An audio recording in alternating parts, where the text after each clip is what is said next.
விநாயகரை வழிபடும் 11 விரதங்கள். அவை என்னென்ன என்று பார்ப்போமா? 1. வெள்ளிக்கிழமை விரதம். வைகாசி மாத வளர்பிறை முதல் வெள்ளிக்கிழமை தொடங்கி வைகாசி மாத வளர்பிறை முதல் வெள்ளிக்கிழமை தொடங்கி ஒரு ஆண்டு முழுவதும் வரும் வெள்ளிக்கிழமைகளில் விநாயகர் வழிபடும் விரதம் வெள்ளிக்கிழமை விரதம். சதுர்த்தி விரதம். 2வது சதுர்த்தி விரதம். ஒவ்வொரு மாதமும் வரும் சதுர்த்தி திதியை அன்று விநாயகர் வழிபாடு செய்வது மிகவும் சிறப்பான பலனை தரும். இந்த நாளில் நாம் விநாயகரை வழிபாடு செய்தால் காரிய தடைகள் நீங்கிவிடும். அதாவது எடுத்த காரியம்லாம் வெற்றி அடையும். அந்த சதுர்த்தி விரதம் இருந்தால் நாம் எடுத்த காரியங்கள் அனைத்தும் வெற்றி அடையும் என்று சொல்லப்படுகிறது. 3வது தூர்வா கணபதி விரதம். கார்த்திகை மாத வளர்பிறை சதுர்த்தி அன்று விநாயகரை வழிபடும் விரதம் இது.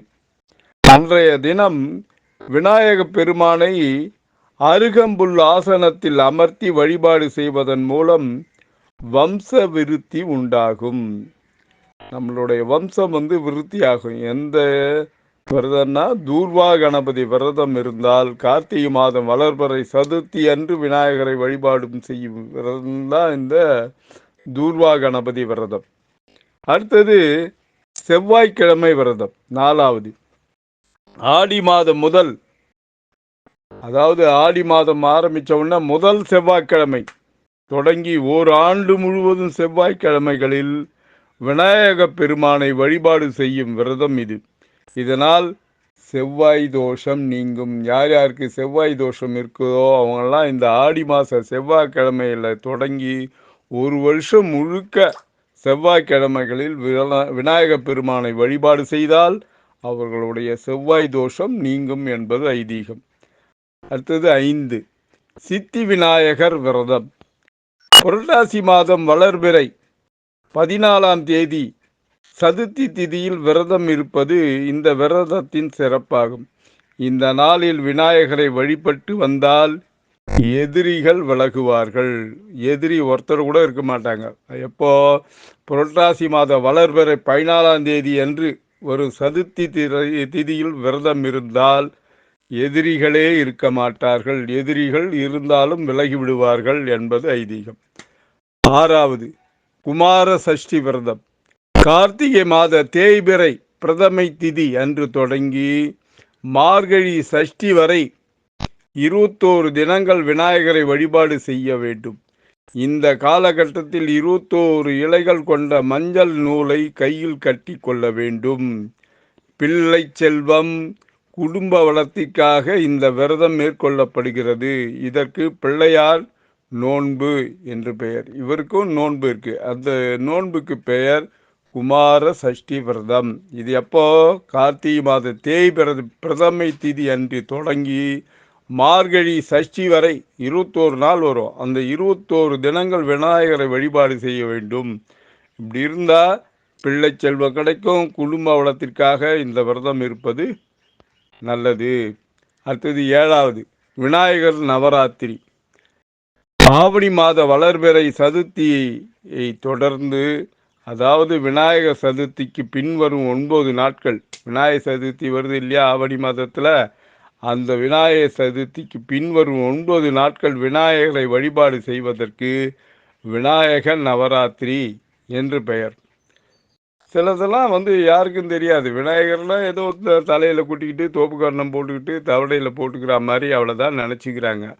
அவருக்கு முழு முதற் கடவுள். அவருக்குன்னு விரதங்கள் 11 விரதங்கள் இருக்கு. அந்த விரதங்களை கடைபிடிப்பது நமது கடமை. கடைபிடித்தால் என்னென்ன நடக்கும், என்னென்ன கிடைக்கும் என்பதற்கு நான் இங்கே சொல்லி கொண்டிருக்கிறேன்.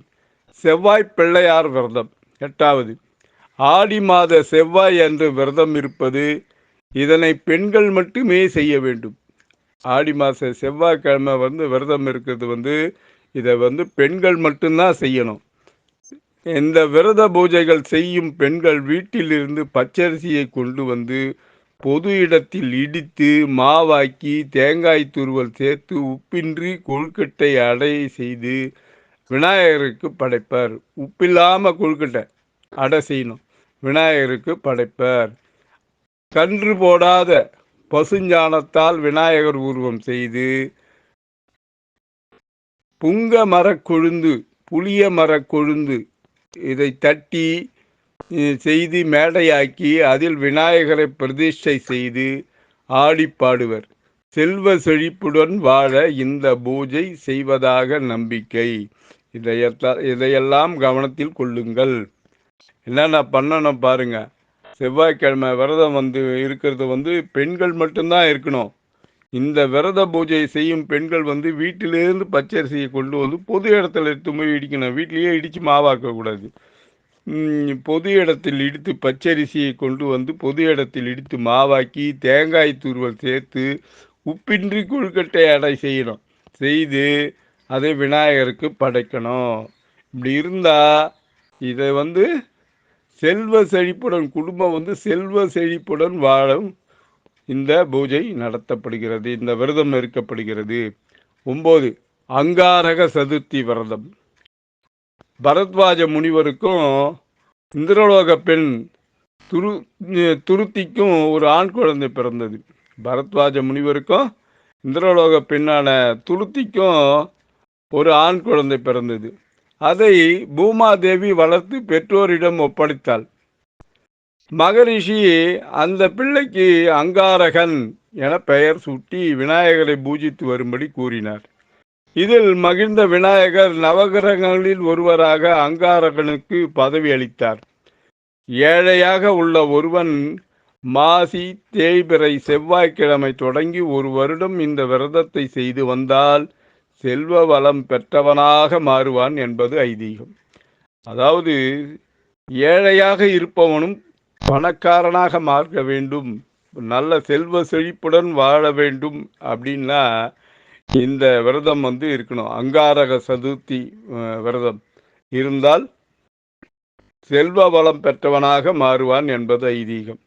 10 வெள்ளி பிள்ளையார் விரதம். வெள்ளி பிள்ளையார்னு கும்பிடுவாங்க, வீட்டில் கும்பிடுவாங்க. ஆடி மாதம் மற்றும் தை மாத வெள்ளிக்கிழமைகளில் விநாயகரை நினைத்து கொண்டு விரதம் இருந்து விநாயகர் துதிகள் பாடி பலகார பட்சணங்கள் படைத்து வணங்க வேண்டும். இந்த விரத பூஜையும் பெண்கள் மட்டுமே செய்ய வேண்டும். இந்த வழிபாட்டால் உங்களுடைய நல்ல எண்ணங்கள் அனைத்தும் நிறைவேறும். இந்த வெள்ளிப்பிள்ளையார் விரதம்ன்றது நம்ம குளத்தில் ஒரு விசேஷமான ஒரு கல்யாணம் கச்சேரி அப்படிலாம் வைக்கிறாங்கன்னா இந்த வெள்ளிக்கிழமை வெள்ளிப்பிள்ளையார் விரதம் இருப்பவர்கள், அது பெண்கள் மட்டும்தான் அந்த விரதத்தில் கலந்து கொள்வார்கள். அது இன்றைய நாளிலும் அது நடந்து கொண்டிருக்கிறது. நம்ம வீட்டிலும் அது நடக்கும். ஒவ்வொரு வீட்டிலும் இந்த வெள்ளிப்பிள்ளையார் கும்பிட்றது ரொம்ப விசேஷம். அது இந்த நல்ல ஒரு நிகழ்ச்சி நடக்குதுன்னா அதுக்கு முன்னாடி இந்த வெள்ளிப்பிள்ளையார் விரதம் கும்பிடுறது என்பது குடும்பத்தில் நடக்கிற ஒரு நல்ல விரதம். அது நல்ல எண்ணங்கள் அனைத்தும் நிறைவேறும் என்பதற்காக இந்த விரதம் இருக்கிறார்கள் பெண்கள். அடுத்தது தூர்வாஷ்டமி விரதம் 11வது. புரட்டாசி மாத வளர்பிறையில் அஷ்டமி அன்று தொடங்கி விநாயகரை ஒரு ஆண்டு காலம் அருகம்புல்லால் அர்ச்சித்து வருவது இந்த விரதத்தின் சிறப்பாகும். இந்த வழிபாட்டால் உடல் வலிமை பெறும், நல்ல ஸ்ட்ரென்த்தாக இருக்கலாம். அந்த தூர்வாஷ்டமி விரதம் இருந்தால் அது புரட்டாசி மாதம் வளர்பிறையில் அஷ்டமி அன்று தொடங்கணும். தொடங்கி விநாயகரை ஒரு வருஷம் காலம் அருகம்புல்லால் அர்ச்சித்து வந்தால் இந்த விரதத்தின் சிறப்பு நமக்கு கிடைக்கும். அதாவது விநாயகரை வழிபடும் 11 விரதங்களை பற்றி சொன்னோம். இனி வரும் காலங்களில் ஒவ்வொரு தெய்வங்களை வணங்குவதற்கான முறையையும் அதனுடைய விரத சிறப்புகளையும் சொல்ல இருக்கிறேன். அன்புடன் எம் தணிகானந்தம், சேந்தமங்கலம். வணக்கம்.